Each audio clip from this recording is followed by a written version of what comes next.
The first of our speakers now this afternoon is Suzanne Campbell, food and farming journalist. I need to say straight away, in the interests of full transparency, that Suzanne has the rare good insight and taste to have married me a number of years ago. But this is an area of expertise to which I'm the Johnny-come-lately, because she has been writing and working in this area as a producer of Ear to the Ground and food and farming journalist in the Times and the Indo and RTE elsewhere for a good number of years now. And hopefully we will get towards answers or in the direction of answers on what were the elephants in the room earlier on today, things that we weren't able to address, like the feeding of food waste to swine, and like how big a part of the problem or a proportion of the problem is food loss at farming, at Farmgate. How much never makes it from farm to market, and what are the ways that we can address that? Suzanne Campbell.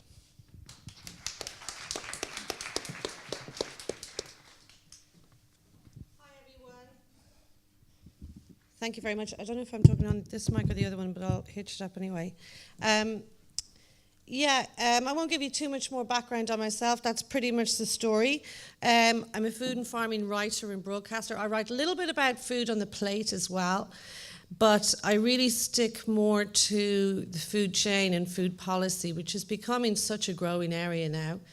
We know in the States it's a huge level of study and debate also in the UK, and becoming more so here.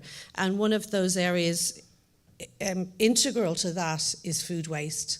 Again, we're coming to it slightly late in Ireland in terms of on farm level, and I think that's the kernel of what my talk is going to be about, that we simply don't have a huge amount of data of what goes on farm level in terms of food that's produced that's wasted. We do on inputs, we do on carbon now, we do on water, we do on nitrates, but we don't in terms of what's produced in order to be edible that gets pushed to one side and is wasted.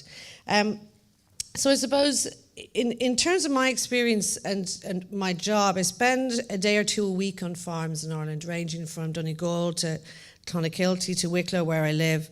I live on a sheep farm. And I'm always looking out the window going, what's going on there? And why is that sheep upside down and blown up like a balloon?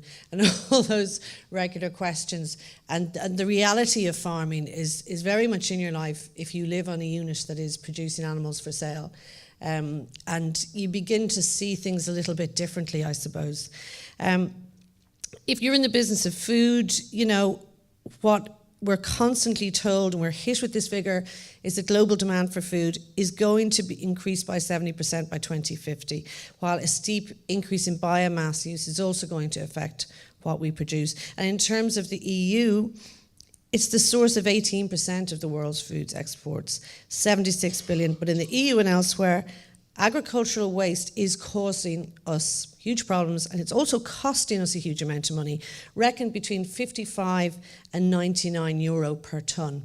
And there's better data collected in Europe than there is in Ireland, but we'll get into that as we go along. And one of the ways, I suppose, that it's been counted by the FAO, which is the Food and Agricultural Organization of the UN, is the price of food waste in Europe and worldwide in carbon. And it's an interesting way of looking at it, and it's actually quite stunning. We're so aware now of the issues of climate change, and Mary Robinson's organisation is doing great work, and it really is that, you know, the clock is getting faster and the issues are getting more urgent every day.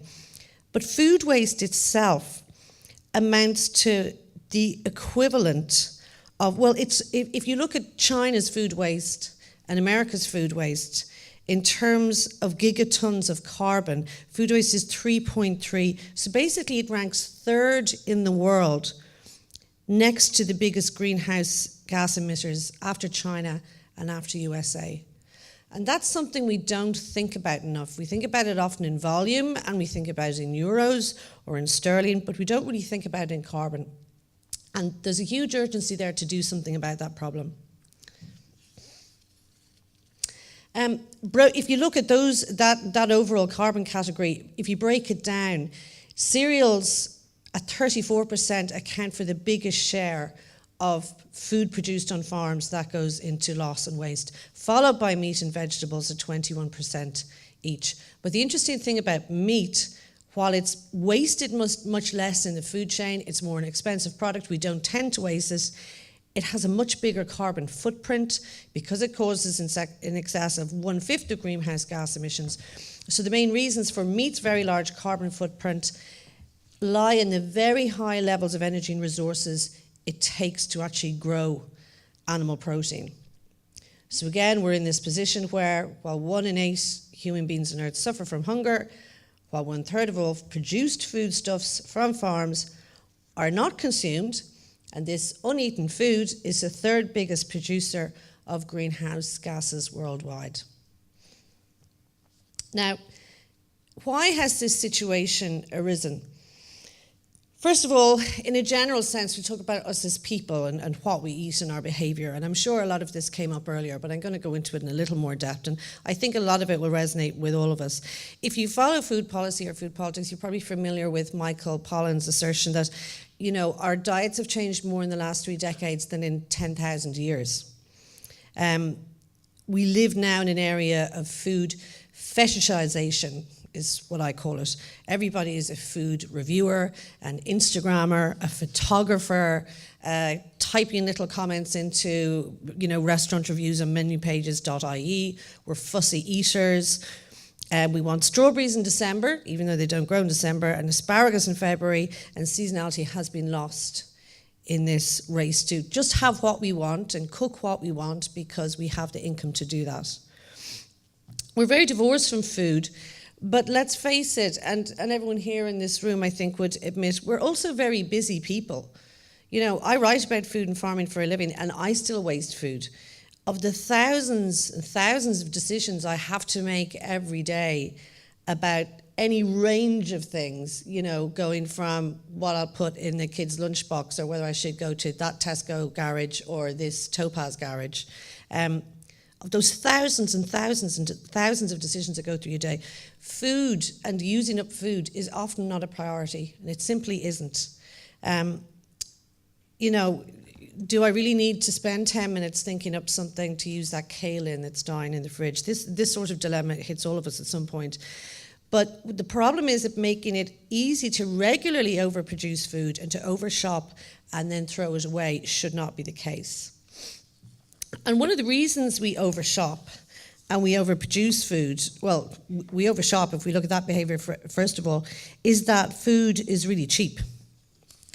And we may not think this, and people often moan and say, wow, I did that grocery shop and it cost me, you know, €350, big trolley of goods.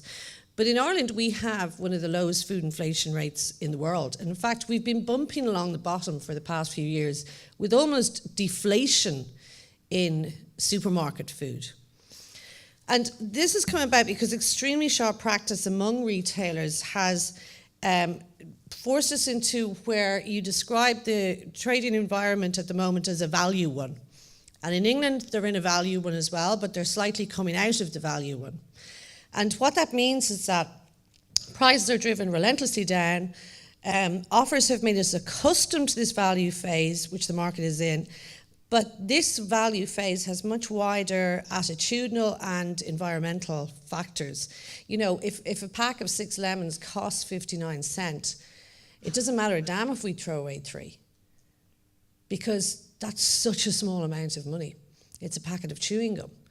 So the value phase that we're in has very big attitudinal resonances and waves that come with that about how we behave around food.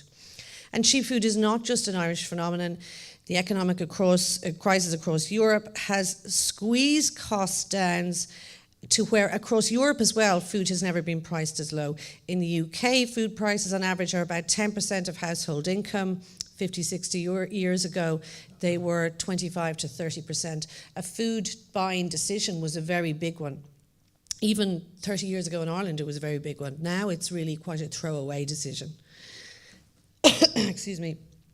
And there's a growing way of thinking that food prices today don't reflect the cost to society in terms of the real cost of healthcare, food waste, and the environmental impact of producing all this food. Some would argue that food is too cheap and we need to take responsibility to correct this. Now, it's a realistic proposition, but how could higher food prices be achieved in a way that doesn't unfairly impact on the poorest in society? And that's a very difficult question. There's so many people suffering from food poverty in Ireland. The numbers are well recorded, but there's also so many people suffering from obesity. So what do? Do you make more food? Do you make food more expensive so that we can't use and abuse the high fats, high salt, high carbohydrates? Do you manage a pricing system where you make vegetables less expensive and you penalise and tax the high fat, high salts, high sugar products? You know, it's a debate that a lot of people would say taxing isn't a way to actually remedy it, but some people would think it is. If you look at Tim Lang's views on this, it's very interesting. Tim Lang is the professor of food policy at London City University who came up with the phrase food miles. And to quote him, he says, "We now know that food is too cheap. We're paying through the health costs and health insurance bills, we're paying for the environmental damage. And some of that damage we're not paying for at all at present. There is now a very important and politically difficult argument to have. Is it a good thing for food to get more expensive?" And I'm one of those people who says yes. He goes on to say, "But we also need to think very much so about a divided Europe. The gap between rich and poor is astronomical. Indeed, since the rise of neoliberal thinking in the past 30 or 40 years, the mega-rich have got even richer. While food is getting cheaper, there is still enormous poverty. And cheap food has brought advantages, but also enormous costs. We need to think about what we want for a good and properly priced food system." Now, there's an awful lot of complex ideas there because basically there's two things that are working against each other. As food has dropped in price and is generally more affordable, the gap in income has got bigger, and the reality of the poor food that many of us eat has resulted in huge rising healthcare costs for states, for public bodies, and it's you know at the present trajectory where the additional funding to deal with these in the long run hasn't really been worked through. Now, let's talk about the farmers. We know that in you know, when we look at cheap food, we know Irish farmers are annoyed. We've seen the protests recently outside beef plants, outside ABP, outside Keepack, outside a number of meat packers, if you like, in Ireland, because supermarket specs changed, and there was also a bit of messing around in the system. And if you're familiar with how beef is traded, there's always been messing around in the system. There's been messing around in the system since the year dot. But the disappointing thing about it is that there is still the same dynamic between trader and large buyer and retailer that there has been, and unfairly biased against the farmer for hundreds of years. And no legislation has managed to sort that out. If you look at the veg growing side, Irish farmers very angry again recently with Aldi protesting outside one of their plants with a coffin. And you know, Aldi themselves, they pledged a few weeks ago to Tom Hayes not to get involved in below price selling at Christmas. And what have they done? They launched their Super 6 product the other day.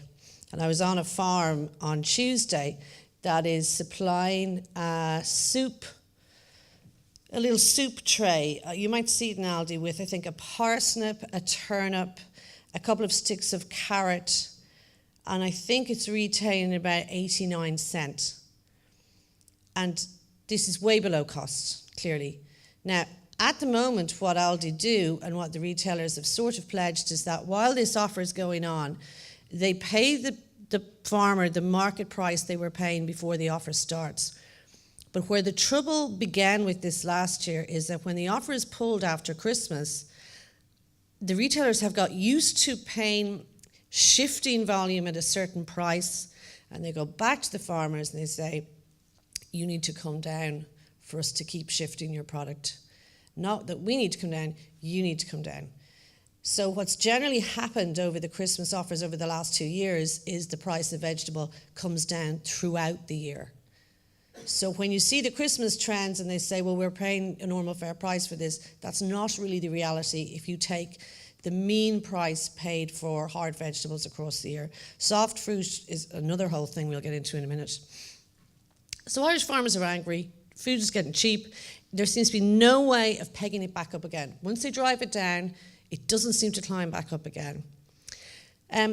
Across Europe, they feel much the same. If you look at this comment from Matteo Bartolini, who's a farmer from Italy, and he's also president of European Young Farmers, which is, I suppose, a lobbying group within the EU. He says, past practices have fallen short of providing producers with decent prices at farm gate level. Farmers get a fraction of what the consumer pays.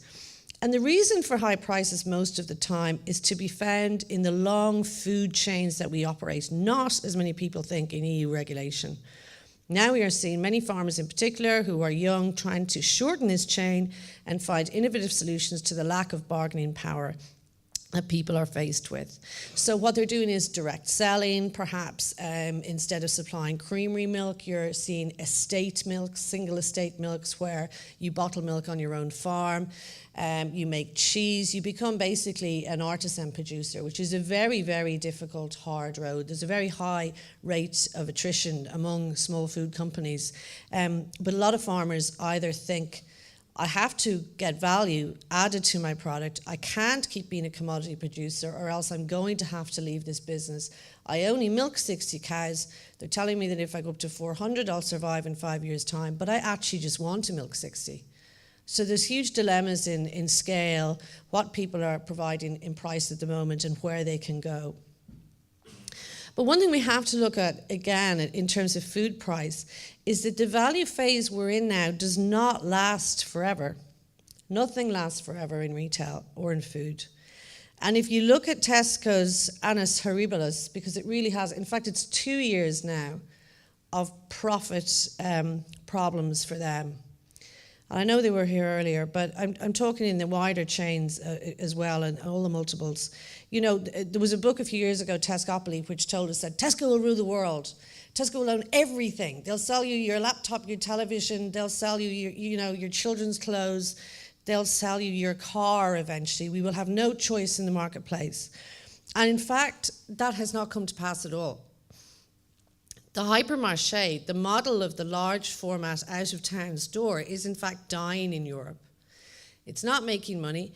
Tesco in the UK are selling off their large formats into go-kart tracks, parking, commercial retail space, lots of different things, because they figured out at the end of the day that no one actually wants to shop in a unit with 140 aisles. You go in once and you go, wow, look at this, I can buy an iPad and I can buy bolognese sauce. Do you actually want to do that every week? People don't, and they really got people's behavior wrong. And the stores that are making money now, across the board, across the multiples, are the small format. In Tesco speak, they're the metro stores, with smaller offerings, less choice, because the one thing that scores again in people's retail behavior is actually convenience. It's not actually price. So you will go into a super value on the way home from a dart if you want 5 items, rather than getting into your car and driving 25 minutes out of town to get those 5 items. And that way of thinking they really got wrong. So when we talk about the value phase, it doesn't last forever. One of the reasons this low pricing phase won't last forever is as well, climate is changing, farming practices in Europe are changing, and already there are places in Europe which are not going to be farming beef in the way they are at the moment, very, very soon. And if you look at what happens in the States, the ethanol agreements, weather, everything else, the fluctuations in food price are quite rapid and quite quick. Again, nothing stays the same forever. But for sure, there's a bigger push on resources, on water and land, and food prices are only going to go one way. And all the forecasts would say this is upwards, upwards, upwards. And, you know, that's going to impact consumer behavior. Maybe we won't throw out so much food if food is more expensive. But what is happening at farm level, and how much food is wasted, and what is the cost of this? So, first of all, We don't have a huge amount of information on what happens on Irish farms. As to be honest, and I know from talking to people in recent weeks about this and what I observe, a lot of what's wasted is simply not counted, or it happens on an ad hoc level. So we know, for example, how much organic waste is collected by the EPA, but on farms, they don't tend to ring up waste agencies and take away all that spoiled grain or all those spoiled carrots. That just doesn't happen. What normally happens is, if crops are still in the soil, is that they're ploughed back in. But we don't know the value of that crop. We usually don't know it by tonnage, by volume, or by calorific value. People say, oh, well, that's good, it's ploughed back into the land. It often isn't the right thing to go back into the land that it goes into, which is kind of a complicated situation. But necessarily ploughing food back in isn't going to produce a better crop the next year. Foods need all sorts of different types of nutrients in a soil. It's a very complicated balance. So we can't just write the tick box and say, well, that food wasn't wasted because it was ploughed into land. In fact, its market value was wasted if you want to count it as market value. If you look at the reasons food is wasted on land or wasted at farm level, and we go through them quite quickly. First of all, the very obvious one is weather. In the States, weather is a huge, huge factor. And in the vast grain farms and maize farms, etc., you have a thing called crop insurances. People might know about this, where weather is your biggest danger to making money and family survival. The second thing in the States and around the world would be pests. So some people have insurances against pests, big locust plagues, all the rest. We don't really have those sorts of problems in Ireland, but you have smaller issues where, you've 3 fields of barley that you didn't get to because it became lodged. So you mark that down as a bad year. Does that farmer collect figures on that? No. Does he work out how much of his business that is? Is it 1% or 5%? No one knows. I met a farmer growing strawberries before the summer of last year. For 3 summers in a row, was about to leave the business. The crop was pulled out, destroyed. I asked him how much it cost him. The figure he gave was in the region of millions, but there was a 2 million differential. So it's not calculated. It's just, well, that was a bad year. I had to write off a couple of million of business, which would normally go to super value. So, a couple of million of business is a lot of business, but none of these figures are being collected. The second thing is harvesting damage. When you put machinery in onto land, it does 2 things. It really pushes the land in a bad way if the land is wet, and damages it if you want that land for grazing next year.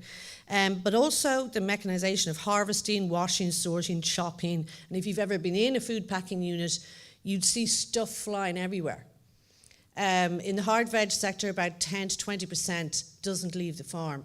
And that's probably after, no one knows, an initial 10 to 20% doesn't leave the land.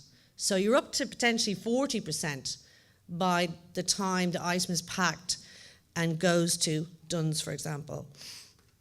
Again, it's a cost of doing business. People just see it as a cost of doing business and they don't collect figures. Market specification. This is one of the biggest things, well known in the food waste kind of debate. It has a huge impact on our behaviour as consumers. An apple has to look like this, a carrot has to look like this. A lot of that came from EU directives, which then were passed on to retailers. And then retailers, to be honest, ring up the hard veg producers and they go, that lot you sent us that had a little bit of scab on those potatoes, well, they were all the ones that were left. So it's not just the retailers, it's us who pick up that potato and go, no, I don't want that one.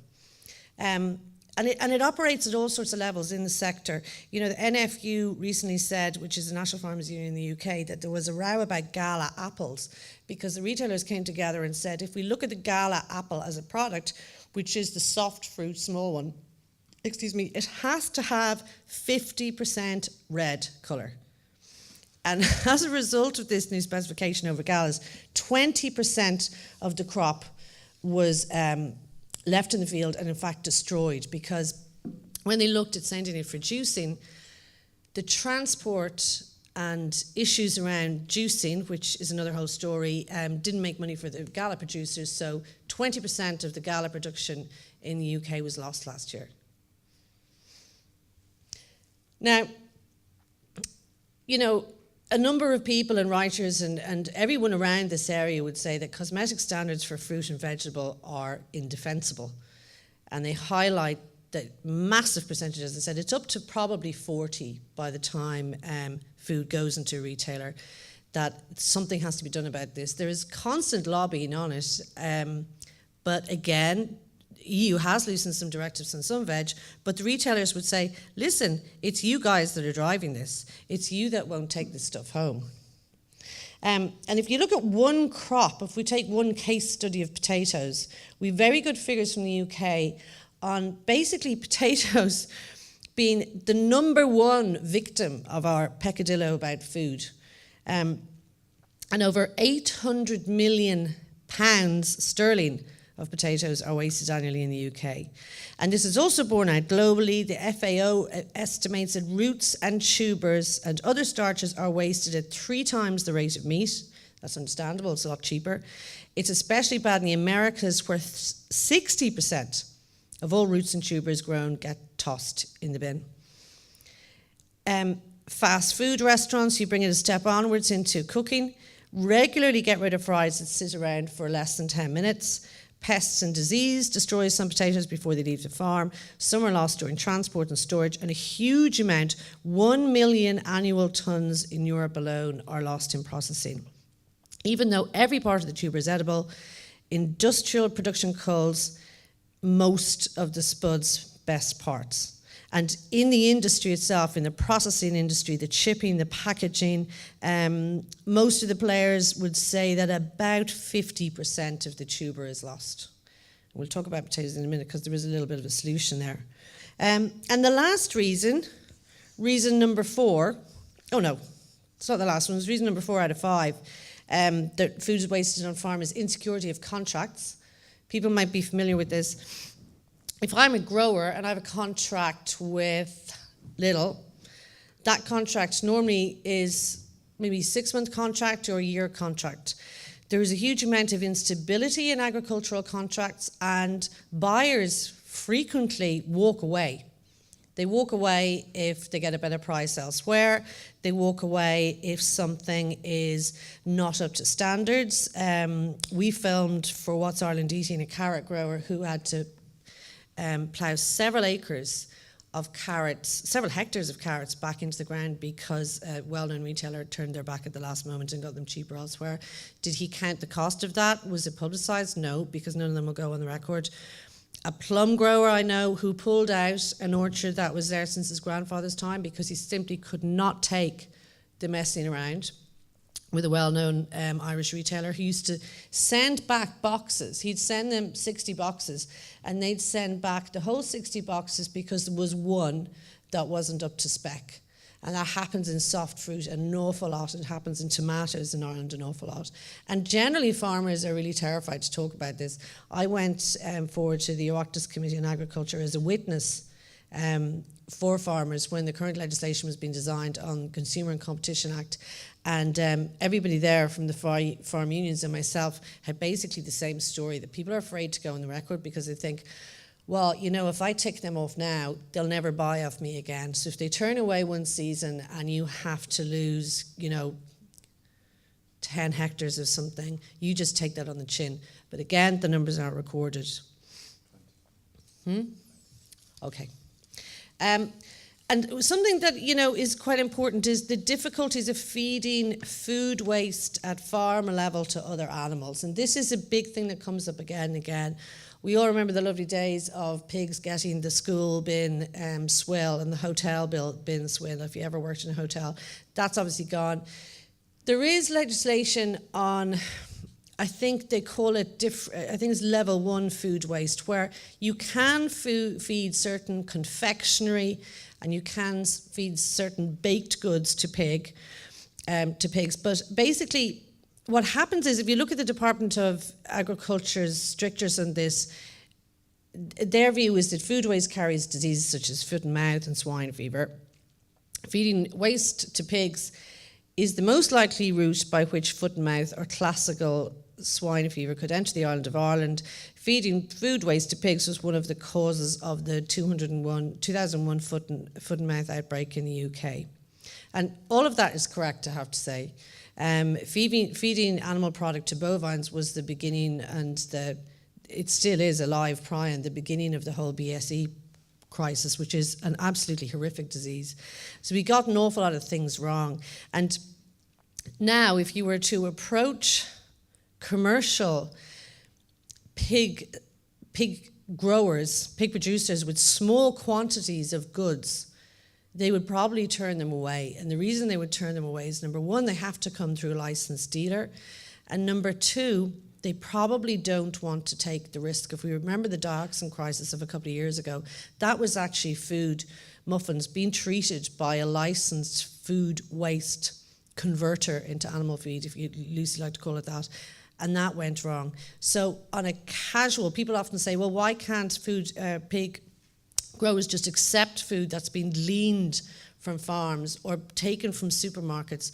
But what if that food has been in touch or also processed with animal food products? And what all these questions come down to is basically that the Department of Agriculture and pig farmers have decided that Ireland's disease-free status is simply too big to put at risk. The value of the marketplace is a £10 billion marketplace. It's not worth the risk of something going wrong. And in that dioxin crisis, the only reason we recovered so quickly out of it was because it was very easily traced back to a local source that went wrong. I would like to think there should be a system that makes it worthwhile, that the level 1 waste that can go to swine will have an easier route. It's not happening though at the moment. So if I describe it, that's it. There are campaigns against this legislation. People might be familiar with the Pig Idea, Tristram Stewart's campaign in London to liberate all this food to help feed swine. You know, his argument would be most swine food is based on soy. Soy is farmed in South America. Your forests being cut down. You've huge carbon sinks being destroyed in order to feed pigs that in fact could eat regular food waste. Where I would see it happening at the moment is actually no movement on this at all, to be very honest with you. Not in Ireland. I have a feeling that some countries applied for a derogation of certain types of food, one of which was Germany. It's worth looking into if people want to follow up the pig sector. But I know from talking to pig farmers in Ireland, they simply cannot risk the huge units that they run to take in food that is not through a licensed source or on a casual basis. So the solutions to all this, we've several. Tesco's Wonky Veg initiative, that was very good. You know, sell the class 2 veg that is not past retail spec to people. I think more importantly than the fact that it was cheap, it also has an attitudinal change factor to it. People see, wow, you know, carrots grow in this shape where they have 2 tubers or 2 prongs and not just one, etc.